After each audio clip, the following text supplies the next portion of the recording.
Jadi hari ini aku mau sharing pengalaman aku waktu zaman kuliah. Pengalaman gak enak. Nah, dengerin aja deh dulu. Aku bingung intronya.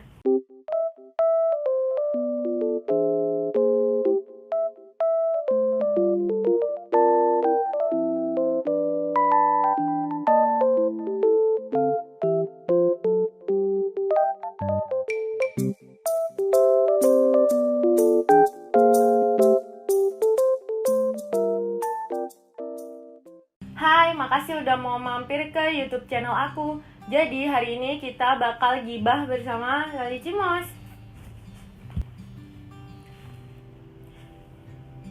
Jadi dulu zaman aku kuliah, mungkin semester 3, 5 gitu. Pokoknya udah lama banget, aku juga kurang inget. Papa aku itu buka toko bangunan. Tapi kok toko kecil doang di depan pasar di jalan raya itu. Jualannya juga gak terlalu lengkap, bukan toko besar gitu loh. Cuma kayak tangga, terus yang butuh pintu, gorden, jendela gitu-gitu. Gak tahu sih itu toko bangunan apa bukan ya. Pokoknya kayak gitu. Terus aku itu biasanya tiap pulang ke sekolah, terus aku biasanya habis pulang kuliah, aku itu bantuin keluarga aku jaga toko tersebut. Sampai suatu hari ada bapak-bapak, dia itu agak pincang jalannya, dia tuh masuk ke toko aku. Tapi anehnya, dia tuh masuknya tuh pakai helm. Padahal dia tuh kan pincang. Terus nggak ada motor gitu loh di depan toko aku. Nggak tahu dia dibonceng temennya atau gimana. Tapi biasanya orang kalau masuk toko itu sebelum masuk biasanya buka helm. Ini dia masuk toko itu masih pakai helm. Jadi dia ciri-cirinya pokoknya pincang, badannya agak gendut, pendek. Terus dia masuk toko yaitu pakai helm itu, jadi mukanya awalnya tuh nggak kelihatan. Terus dia kan duduk, terus bapaknya tuh kan duduk di depan meja kasir. Aku soalnya yang nungguin kasir. Tapi yang kerja juga cuma aku doang, soalnya toko kecil, nggak butuh pegawai dan lain-lain. Terus keluarga aku kan juga bukan keluarga kaya raya, jadi emang kerja sendiri gitu loh. Bukan toko besar yang banyak pegawainya gitu, bukan. Nah terus bapaknya itu cerita kalau dia itu butuh jemuran. Dia tuh nunjuk jemuran yang harganya 200.000. Tapi dia bilang cuma punya uang 50.000. Jadi gimana gitu. Terus kan dia udah pincang gitu ya kan. Terus aku kasihan denger dia cuma punya uang 50.000. Habis gitu dia juga cerita kalau dia tuh tukang pijet. Jadi emang penghasilannya dia tuh nggak banyak. Akhirnya aku mikir nggak apa-apa, aku kasih dia jemurannya 50.000. Nanti kalau papa mama aku kan pasti marah ya kan. Nggak apa-apa, nanti pikirku aku tambahin tambelannya 150, kurangnya itu pakai duit pribadiku sendiri. Karena 150 aku masih bisa lah nalangin, nggak seberat itu. Terus aku juga mau bantuin si bapak ini. Nah terus bapak ini tuh kayak, aduh gimana ya, saya sungkan gini-gini. Terus aku kayak, nggak apa-apa pak, bawa aja. Aku udah bilang nggak usah dipikirin, udah bawa aja, pokoknya bayar 50.000 nggak apa-apa. Terus bapaknya kayak sok-sokan sungkan apa gimana. Tiba-tiba bapaknya tuh bahas hal yang nggak nyambung. Dia bilang gini, kamu sakit asam urat ya? Lah aku tuh waktu itu nggak ngerti asam urat itu apa. Nggak, misalnya aku sakit asam urat pun aku nggak ngerti gitu loh asam urat itu apa gitu kan. Jadi aku bilang, enggak sih pak kayaknya gitu. Terus dia bilang, kamu pasti suka makan tempe atau apa gitu loh. Dia nyebutin makanan yang jarang aku makan. Terus aku bilang, kayaknya aku nggak sakit asam urat karena makanan yang bapak sebutkan itu aku jarang makan, jarang konsumsi. Kayaknya salah gitu kan. Tiba-tiba bapak ini langsung nunduk kayak jongkok gitu di bawah kakiku. Jadi sebenarnya ini kan aku meja kasir, terus orangnya. Tiba-tiba orangnya tuh muter ke sebelah aku, terus jongkok, terus dia langsung ngambil kakiku gitu. Kakiku kan kotor banget ya, kan dijaga toko tuh pakai sendal, terus banyak debu. Jadi emang kakiku kotor banget. Jadi aku kayak bingung gitu dia ngapain. Terus tiba-tiba dia tuh mencet-mencet kaki aku, terus bilang, iya nih kamu itu asam urat, terus punya penyumbatan ini, penyumbatan itu. Dia tuh pencet-pencet kakiku yang pokoknya ngasih tau lah sakitku apa aja. Tapi saat itu aku nggak merasa sakit, aku sehat-sehat aja sih, nggak ada track record sakit dan lain-lain. Jadi aku dengerin aja dia ngomong apa.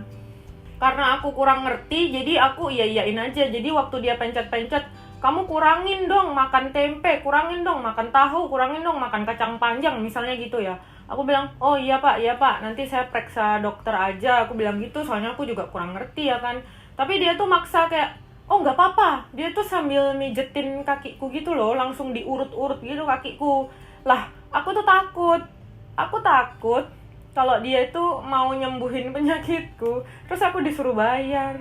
Aku nggak punya uang. Dalam arti, kalau bayarnya 50.000, 100.000, ya udah lah ya. Maksudnya kalau emang bener bisa nyembuhin. Tapi ini kan dia nggak ngomong dulu konsultasi berapa apa, tiba-tiba langsung take action gitu. Aku takut tiba-tiba ditembak, ayo mana 250.000 gitu misalnya. Aku kan tadi udah mijet kaki kamu, misalnya gitu kan. Jadi aku tuh takut. Jadi kayak, gak usah pak makasih. Aku tuh tarik-tarik kakiku terus, tapi dia udah non itu diam aja, saya pijetin kakinya. Pokoknya dia paksa tarik-tarik kaki aku. Jadi kaki aku itu di paha dia pijetin kaki aku, ngurut-ngurut gitu, dari telapak kaki, jari kaki sampai betis gitu, pokoknya diurut-urut. Tapi ya aku diem aja, cuma dalam hati kayak, kalau disuruh bayar tiba-tiba 200.000, ya udahlah ya. Nanti aku bingung sih waktu itu, kayak nggak pegang uang sih. Terus yang aku cut. Jadi aku bingung sih kalau tiba-tiba disuruh bayar 200.000. Ya aku jelasin aja sih nggak punya uang. Emang saat itu aku nggak pegang duit, ada juga duit toko, tapi masa aku pakai seenaknya, kan ya nggak mungkin. Jadi aku tuh merasa bapaknya ini maksa mau mijet aku, terus tiba-tiba ditodong duit. Itu maksudnya pikiran aku awalnya. Terus tiba-tiba bapaknya itu dari kaki, dia tuh mulai masukin tangannya ke dalam kaos aku. Dia mijetin belakang punggung aku.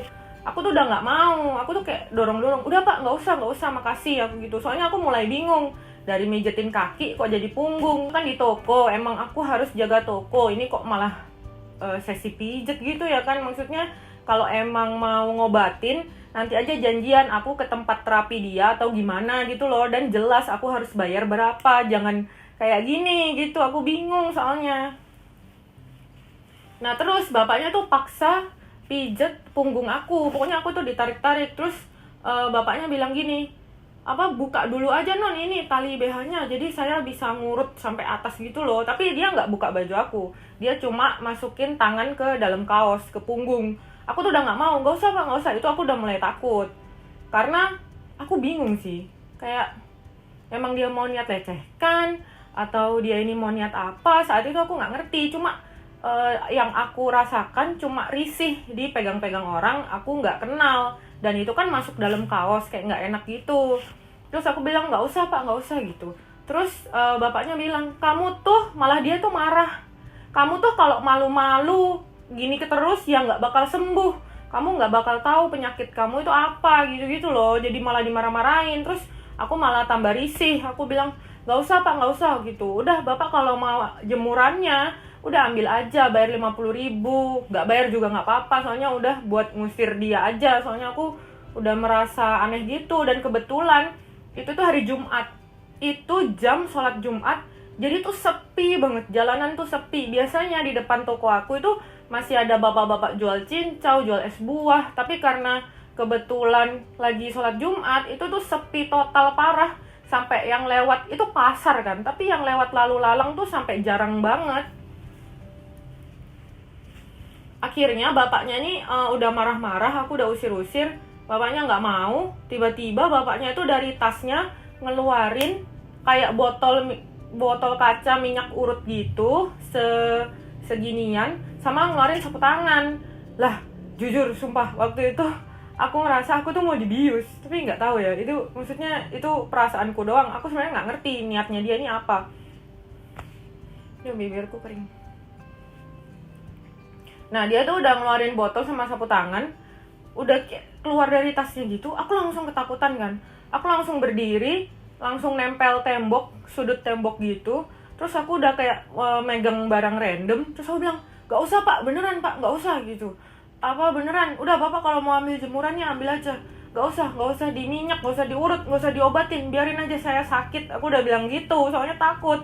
Waktu itu aku takutnya itu, pikiranku ya, aku tuh dibius, terus dia apa-apain, terus duit toko diambil. Itu pikiranku, tapi aku nggak ngerti sebenarnya niat dia ini apa. Karena aku nggak pernah nemu tukang pijet kok maksa banget gitu sampai marah-marah kan. Habis aku ketakutan, udah mau pegang barang kayak kalau dia deket ya ngelempar random aja sih. Nah dia bilang, ah ya sudahlah kalau kamu nggak mau diobatin, terserah kamu, biar tambah sakit apa-apa gitu. Terus dia masukin botolnya itu lagi ke dalam tasnya, terus dia pakai helmnya, terus pergi marah-marah. Tapi dia juga nggak jadi beli jemurannya ini. Terus dia pergi keluar toko pakai helm, padahal dia jalan kaki gitu loh, jauh, kayak nggak ngerti motornya di mana, digonceng orang. Pokoknya itu aneh banget. Dan aku sadar itu kayaknya orang jahat, karena sering lihat di CCTV gitu-gitu. Kalau orang jahat kan biasanya pakai helm ya kan, mau merampok ATM atau apa, biasanya pakai helm ya kan. Jadi kayaknya itu orang jahat, mungkin sih, tapi aku juga nggak tahu. Terus aku langsung telepon mama aku bilang, ma tolongin ma, aku ketakutan di toko ini, nggak ada orang, sholat Jumat, sepi. Terus aku ceritain singkat doang ke mama aku, tapi aku tuh sambil nangis. Soalnya aku tuh bingung apa yang terjadi gitu loh, maksudnya ada gimana ya, emang jahat atau emang dia mau mijetin biar dapet duit. Aku sebenarnya kurang ngerti juga, tapi ya waktu itu aku emang ketakutan sih. Terus mama aku langsung ke toko, gantiin aku jaga toko. Aku disuruh pulang istirahat, nenangin diri. Terus beberapa hari itu aku nggak bisa jaga toko dulu, nggak bantu orang tua aku. Terus seminggu kemudian aku udah biasa aja sih, kalau disuruh jaga toko udah biasa aja. Terus sama papaku, aku itu cuma dikasih besi 1 meter. Kata papa aku, kalau ada orang jahat langsung langsung pukulin aja pakai besi itu. Cuma kayak menurutku, lah orang ini mau pijet, tiba-tiba aku gebukin besi, kan aku bingung ya. Maksudnya iya kalau beneran jahat, kalau emang mijet gimana? Aku bingung sih. Tapi besi itu ya nggak ngerti sih, nggak kepake, cuma di pojokan ruang. Papaku bilang kalau ada apa-apa dipakai aja. Ya aku iya aja sih, soalnya aku kurang ngerti juga kondisinya. Cuma aku lebih hati-hati. Mama aku bilang kalau emang ada yang mencurigakan apa, mending keluar toko, ngobrolnya di luar atau gimana, pokoknya yang orang lain bisa lihat, jangan di pojokan deket kasir gitu-gitulah. Ya aku nggak ngerti sih, aku nggak ngerti solusinya. Pokoknya sebagai cewek lebih hati-hati lagi. Kadang itu kalau kita jelas-jelas mau dilecehkan, dalam arti misalnya orangnya tiba-tiba langsung ngeremes dada kamu apa, itu jelas kan, kamu itu bisa langsung defense, bisa langsung marah, bisa langsung apa. Tapi kalau kayak jenis-jenis gini emang bingung gitu sih, kayak soalnya megangnya juga punggung kan bukan alat kelamin, bukan dada. Lu mau tiba-tiba nonjok juga bingung, ntar orangnya bilang ya gue cuma megang punggung, itu bingung kan. Jadi emang susah sih, ribet sama penjahat kayak jenis kayak gini. Jadi buat cewek lebih hati-hati lagi. Terus usut punya usut, tapi aku nggak tahu bener apa enggak. Katanya sih, kata tetangga aku, bapak itu emang orang jahat yang kerjaannya itu beroperasi. Misalnya 1 minggu ini di daerah rumahku, nanti 1 minggu lain di ruko-ruko daerah sini. Tapi katanya emang mau, nggak tahu hipnotis, nggak tahu ambil uang gitu-gitu. Saya tetanggaku nenek-nenek ada yang kena, tapi bukan ngaku tukang pijet, ngakunya kayak aku, kayak tadi kan bapaknya bilang kamu pasti punya penyakit ya gitu kan. Nah kalau nenek-nenek deket rumah aku itu kenanya langsung bilang gini, kamu pasti lagi ada masalah ya sama anak kamu gitu kan. Terus nenek-nenek aku, oh iya benar gitu-gitu. Pokoknya emasnya semua yang di rumah itu dibawa kabur lah sama orang ini. Tapi yang aku sadari dari beberapa tetangga cerita kasus-kasus kejahatan, pasti awal orang jahat ini tuh sok-sok kayak kamu pasti gini kan. Jadi kamu tuh langsung, loh iya kok dia tahu ya gitu. Misalnya tukang pijat itu, langsung mungkin kalau orang yang ketipu bakal, oh iya kok dia tahu ya aku ada penyakit, aku sering pusing, jangan-jangan aku emang asam urat. Terus misalnya dia tebak random, kamu pasti suka makan tempe kan gitu, dia ngambil makanan yang biasanya emang dimakan orang. Kebetulan aku nggak makan tempe, soalnya waktu itu momen aku edik pangsit mie, jadi aku makan pangsit mie tiap hari. Nah jadi dia langsung ngomong, kamu edik tempe kan di pikirannya orang ya semua orang suka tempe, jadi pasti benar. Kalau orang lain mungkin, oh iya aku suka pusing-pusing asam urat, dan bener juga aku makan tempe gitu loh. Jadi kayak cocok logi, padahal dia nebak random. Terus korbannya itu percaya gitu. Nah kebetulan aja aku tuh selamat, karena dari awal dia ngomong itu udah nggak korelasi sama aku, udah nggak nyambung, jadi tebakannya itu kebetulan salah. Nah gitu sih sharing aku hari ini, singkat, nggak tahu sih ini singkat ya singkat lah ya, singkat aja. Makasih, semoga bisa jadi pelajaran buat kalian. Jangan lupa like, comment, sama subscribe. Kalau kalian mau sharing pengalaman serupa kalian yang kayak aku alami, bisa komen juga, aku bakal seneng banget bacanya. Tapi kalau misalnya komen kalian nggak ke-notice, kalian bisa DM atau PM Facebook aku. Oke, bye-bye. Makasih. See you.